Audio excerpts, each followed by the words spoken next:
आपने किस पार्टी को वोट किया था, किस पार्टी के किस नेता को वोट किया था। अगर आपने कांग्रेस पार्टी को वोट किया है तो हो सकता है वो कांग्रेस पार्टी के नेता बीजेपी पार्टी के नेता बन जाएं। जी हां, मैं बात कर रहा हूं उत्तराखंड प्रदेश की। उत्तराखंड प्रदेश में साफ तौर पर देखा जा रहा है कि कांग्रेस पार्टी में असंतोष बढ़ गया है और इतना बढ़ गया है कि ऐसी अफवाहें आ रही हैं, ऐसी खबरें आ रही हैं कि कांग्रेस पार्टी के तकरीबन 10 से अधिक नेता बीजेपी ज्वाइन कर सकते हैं। यानी कि भारतीय जनता पार्टी में पिछली बार 2016 में जितने नेता आए थे उतने ही नेता आसपास फिर से बीजेपी ज्वाइन कर सकते हैं। मतलब अब बीजेपी पार्टी कांग्रेस पार्टी के साथ समन्वय स्थापित कर लेगी। लोग आपस में झगड़ा करते हैं, जनता एक दूसरे के ऊपर आरोप लगाती है पार्टियों के चक्कर में, लेकिन नेता इसमें बिल्कुल विश्वास नहीं करते। नेता विश्वास करते हैं राजनीतिक स्थिरता की, मैं साफ तौर पर कहूं राजनीतिक वर्चस्व की। सरकार किसकी रहेगी, किस पार्टी की रहेगी और मैं विधायक कैसे हमेशा बना रहूंगा, यह महत्वपूर्ण नेताओं के लिए होता है। लेकिन जनता कभी बीजेपी तो कभी कांग्रेस, कभी आम आदमी पार्टी तो कभी सपा तो कभी बसपा के नाम पर एक दूसरे से लड़ती हुई नजर आती है। अब मैं आपको बताता हूं इसके आगे की कहानी। जैसे ही खबरें आई कि कांग्रेस पार्टी के तकरीबन 10 विधायक बीजेपी ज्वाइन कर सकते हैं, वैसे ही पत्रकार उमेश कुमार बाहर आए। उन्होंने नई पार्टी का गठन किया है, उत्तराखंड जनता पार्टी।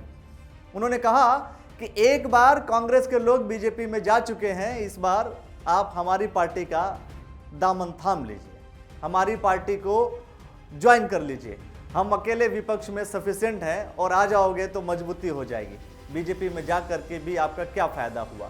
खैर, इन सब बातों को लेकर के चर्चाएं चली रही थी कि एक सबसे बड़ी बात कि आखिर ये चर्चाएं हुई तो क्यों हुई, आखिर कांग्रेस पार्टी में विद्रोह का कारण बना तो क्या बना। कारण बना कांग्रेस पार्टी का उत्तराखंड में 2022 के चुनाव में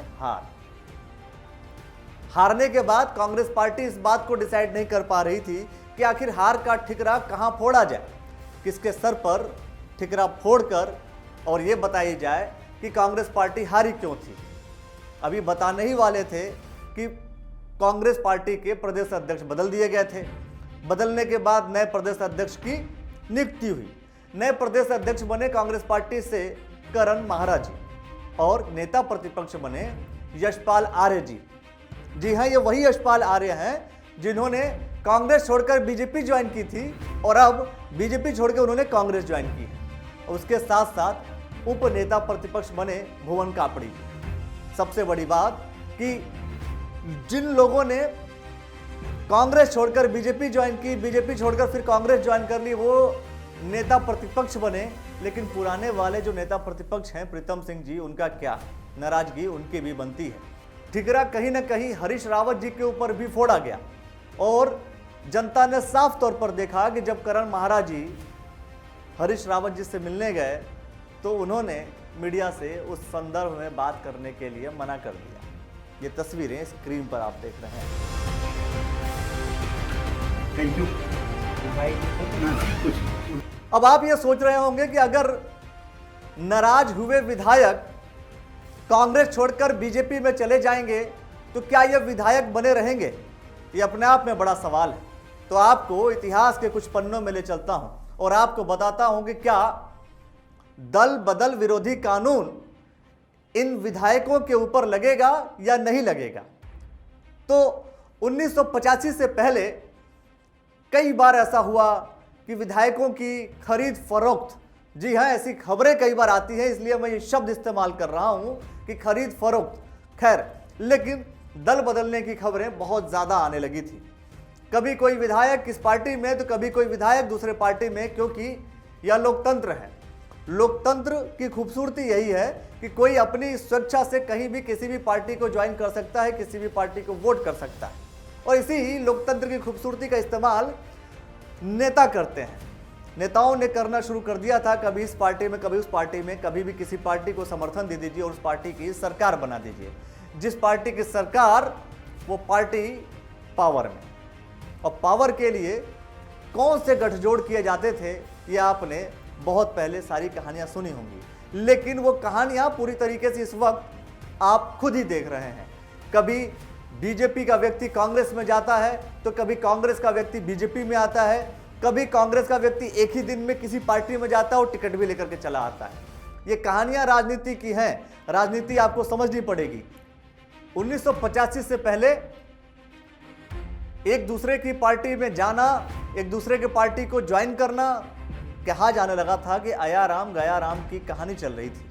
1985 के बाद एक कानून बना कि अगर आप कभी भी दूसरी पार्टी में जाते हैं तो कम से कम 1/3 सदस्यों को जाना अनिवार्य था। यानी कि 1/3 सदस्यों से कम अगर कोई जाता है, 1/3 सदस्यों से कम अगर कोई जाता है तो उसे माना जाएगा दल विरोधी कानून, और दल विरोधी कानून के प्रावधान के अंतर्गत इन विधायकों को अयोग्य घोषित कर दिया जाएगा। लेकिन अगर 1/3 से अधिक विधायक एक साथ दूसरी पार्टी को ज्वाइन करते हैं तो उसे दल बदल नहीं बल्कि विलय माना जाएगा। पार्टी का विभाजन नहीं बल्कि दूसरी पार्टी में विलय माना जाएगा। विलय का मतलब क्या होता है? विलय का मतलब यह है कि दूसरी पार्टी में समायोजित हो गया, दूसरी पार्टी में मिक्स हो गया, विलय हो गया। इसके बाद ये घटनाएं भी बहुत ज्यादा होने लगी थी, तो 2004 में फिर से सुधार किया गया। सुधार ये कि अब 1/3 सदस्य अगर जाएंगे, दल बदल विरोधी कानून आपके ऊपर एप्लीकेबल हो जाएगा और 1/3 सदस्यों को भी अयोग्य घोषित कर दिया जाएगा। तो क्या करें? ये तो एक तरीके से आपकी स्वतंत्रता का हनन है। तो इसको सरकार ने कहा, संविधान में नियम बना दिया गया कि भाई ठीक है, आपको स्वतंत्रता दी जाएगी, लेकिन कम से कम 2/3 सदस्य अगर एक पार्टी को छोड़कर दूसरी पार्टी में जाते हैं तब दल बदल विरोधी कानून आपके ऊपर अप्लाई नहीं होगा। अब सोच करके देखिए कि 2/3 का मतलब कितने कांग्रेस पार्टी के नेता रहेंगे, तो दल बदल विरोधी कानून उनके ऊपर अप्लाई नहीं होगा और वो कांग्रेस पार्टी छोड़कर बीजेपी में जाएंगे। यानी कि कांग्रेस पार्टी से जो 19 विधायक जीत करके आए थे, उनमें से यदि 10 से 12 विधायक एक साथ कांग्रेस पार्टी छोड़कर बीजेपी का दामन अगर थामते हैं तो उनके ऊपर दल बदल विरोधी कानून नहीं लगेगा। इसे पार्टी का विभाजन नहीं बल्कि पार्टी का विलय माना जाएगा। इसका मतलब कि उत्तराखंड में जो कांग्रेस पार्टी है वह विलय हो जाएगी भारतीय जनता पार्टी में। अब देखना यह होगा कि भारतीय जनता पार्टी में जाने के बाद क्या स्थितियां परिस्थितियां होती हैं और कांग्रेस पार्टी की स्थिति क्या होती है। दोस्तों, ये आप कमेंट सेक्शन में अपनी प्रतिक्रिया दीजिए, जो कुछ आपके मन में है इस पूरे सिचुएशंस को लेकर के कि एक बार कोई विधायक किसी पार्टी से जीतता है और एक साथ सामूहिक रूप से कोई सारे विधायक कभी बीजेपी छोड़कर कांग्रेस में तो कभी कांग्रेस छोड़कर बीजेपी में चले जाते हैं। इन नेताओं के लिए आप क्या कहना चाहते हैं? कमेंट सेक्शन में अपनी प्रतिक्रिया दीजिए और देखते रहिए द न्यूज़ वाला नेटवर्क। धन्यवाद।